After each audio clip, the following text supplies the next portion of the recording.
And welcome back, everybody, to Deep Rock Sports Extra. And it's time now for the Red Dirt Roundtable. And joining me here this week, standing in for Terry Brandon, is Ish Engel, James Goffelt, Elton Willard, and Don Amon. Don Amon right there. All here in studio. And guys, let's talk a little bit. Let's go back and recap last week's game with Bethel. Bethel Wildcats, we traveled down there near Shawnee.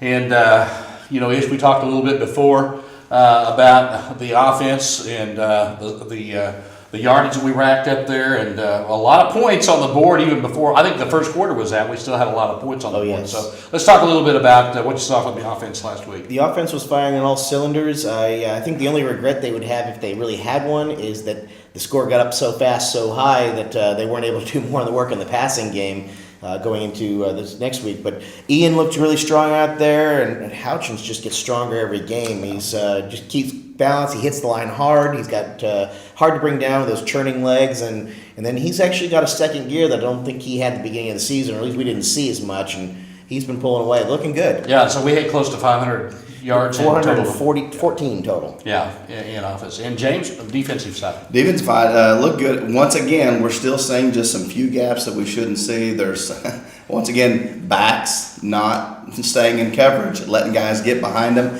And we had a quarterback, quite frankly, this week that made us pay for that. Manziel type quarterback. The kid can move. He's got some speed. He's got a great arm, and really showed a little bit of weakness, which could be a problem next week as well. Secondary, I mean, we've talked about that a little bit. That's really where the really was. Going to be. Now it really is our secondary. It's just missing coverage. That's all there is to it. It's nothing big.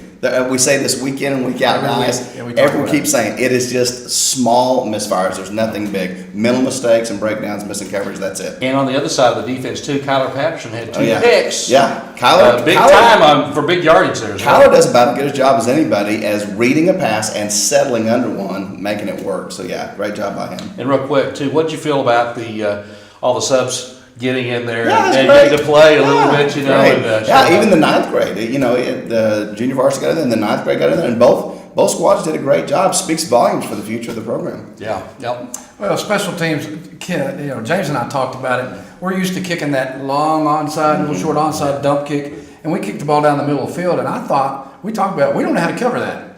And it just about cost us a couple of times, so they got a couple of big returns on that. We talked about that a little bit. I think this week against Blackwell, we'll probably go back to that pooch kick on the side. And their quarterback gave us a little bit of problem. But we'll see the same spread this week, much of the same offense. They probably won't run it near as often, but they'll throw the ball a lot. Our backfield will have to be ready. Bosworth was really, I think, perfect on the night from the. He was on the money. Yeah, he had a lot of opportunities to miss one, but he probably had to soak his leg by the time the game was over, so I had to have ice it down on the way home. But yeah, I thought the special teams, other than a couple of long kicks that we gave, I thought they played pretty well and kept them confined in there. And Trey Morris, typically, pretty exciting to watch him on the returns and stuff. Right before halftime, they punt. He gets a chance to get that, and we were watching it come down the sideline. He makes a cut, and we thought, man, if he just can't stay with it, he's probably gone. He turned on the burners from that point on. Yes, he would have been in. But he had one guy, he cut it back across the field and gave somebody a chance to catch up and support got him. It'll be interesting to see if he goes back and watches that on film.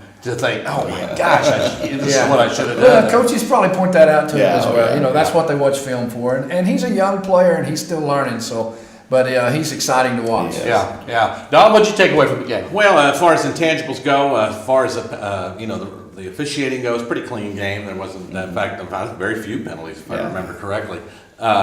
So it was a clean game there, but Elton brought this up. That very first kickoff, they run the ball back about 45 yards. Ish probably has the right number, but that was a little scary. If Bosworth doesn't make the tackle, that's six for Bethel right out of the opening gate, and then of course he gets that long pass. He also had another opportunity to hit a long pass, do it on the kid's back shoulder, and it was out of bounds. So a couple of intangibles there. Bethel wasn't really that sound of a team, and as the score indicates, I mean, when you score 63 points, and some of those points are coming off your second and third string players, but you can't go in and play Blackwell that way. No. And so I think Elton's right. I think there's a couple things you have to shore up. I think we're still trying to arm tackle a little bit, I think, especially in the secondary. There were times when the guys would catch the ball and hit that, start tiptoeing down the sideline, and we just weren't able to make a tackle there. Someone would have to come across the middle of the field to make a tackle. Against a team like Bethel, you can get away with that because, you know, Josh House is going to get 3 carries for 3 touchdowns. Ian's going to get a carry for a touchdown. But you know, next week it's a different ball game. And this week, in my opinion, is the game of the season. Right. We're going to talk about that just a little bit, but you and I had a chance to call that game a little Right. bit. There were some names that we got to throw out there a little bit yes. typically. So let's talk about maybe your MVP. Of the Okay, game. well, you know, I'm going to mention a bunch of names before I say my MVP. First off, Levi Heron and his 4.5-100-yard wingspan was just knocking. I mean, he was so close to knocking so many balls out of the air, and he knocked a bunch of balls out of the air. The Clift kid, Matthew, I don't think his first name, had a heck of a ball game. And we talked he might be in there for Colton. And, we're supposed to get Colton back, I think, this week. But man, Clift had a heck of a ball game. We talked about Tyler Pritchett, who was a senior. Great story there, all 4 years. Played scout team, went to practice every day, did everything he was everything he was supposed to do, and then in the end, they end up getting the score. So I think for me, my MVP, I'm going to give it to Tyler. I mean, there's so many guys in there, but you know, that's a kid that's worked hard for 4 years, and he gets the payoff. So Tyler Pritchett's my MVP. Well, you stole my man. I'm sorry. That's okay. I'm going to take the Clift kid. I'll take the Clift That's kid. all right. But you know, hey, there's a lot of new kids that we got to see, but the story that really came out was Tyler Pritchett. He's been there 4 years, been on the scout team. He's never started. He's one of those kids that works hard, and he's just one of those unsung heroes, you know.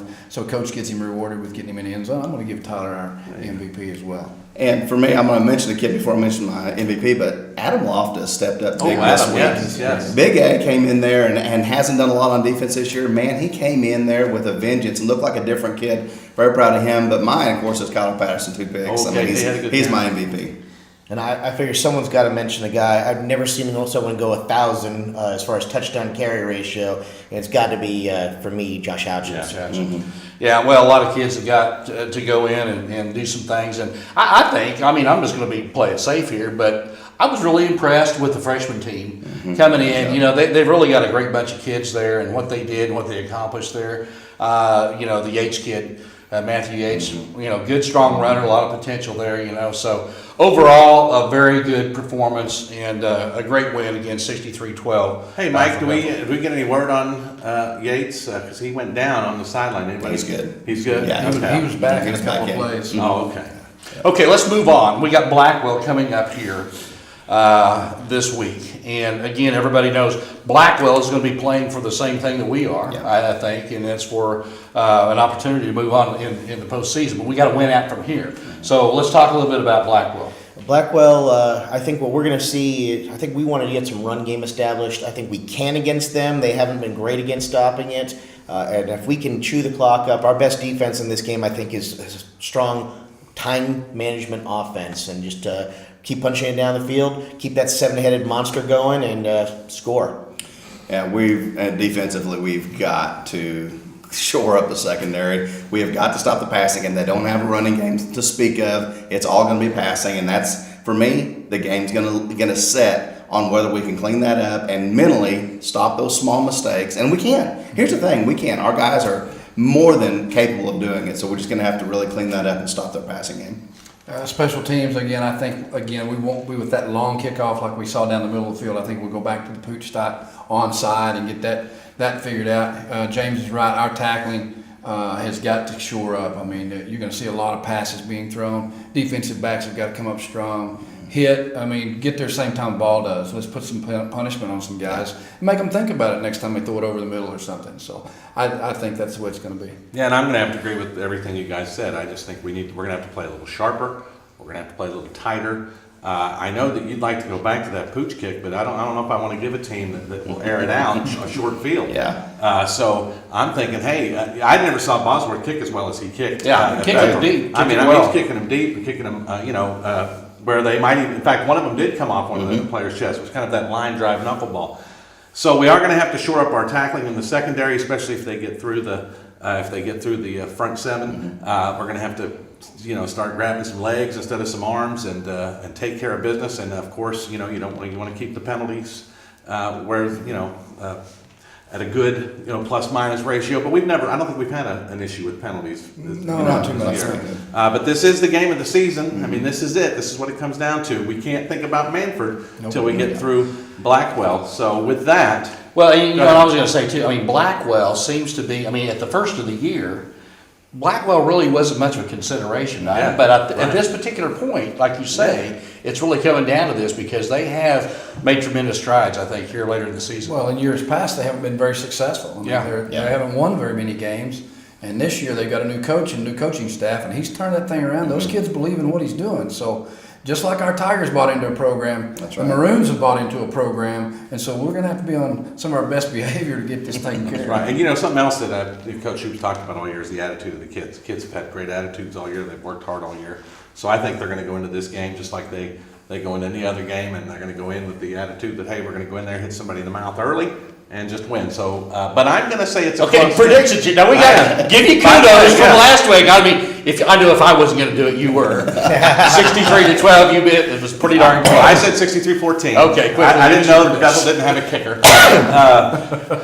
I'm going to go back. We've had 2 of these games this year, 1-point ball games. I'm going to say this is a 1-point ball game. Really? I'm going to say 28-27. Elton. I don't think it'll be that close. I think it'll be a close ball game till late in the second half, and I think the Tigers pull away. I'm going to say 35-14. I'm 28-21. Yes. I think both teams are going to score in a lot. I'm saying 42-48 Tigers in overtime. All right, I'm going with 32-21. I think we can do it. Okay. Hey, we're going to wrap it up here. This has been the Deep Rock Sports That's 90. Extra. That's 90 points ish. Yeah, 90 points. I'm seeing it. That's like We saw a lot. They can't stop the run. They can't stop We the saw a pass. lot in the first quarter last week, Hey, guys. that first quarter last week, by the way, which no one talked about, was 40 minutes. Oh, it was. They can't stop the run. We can't stop the pass. All right, hey, we're going to wrap it up here. That's going to do it for the Red Dirt Roundtable. On behalf of Mike Kennedy, Ish Eagle, James Caulfield, Elton Willard, Don Amon, we're going to wrap it up. We'll be back with more right after this.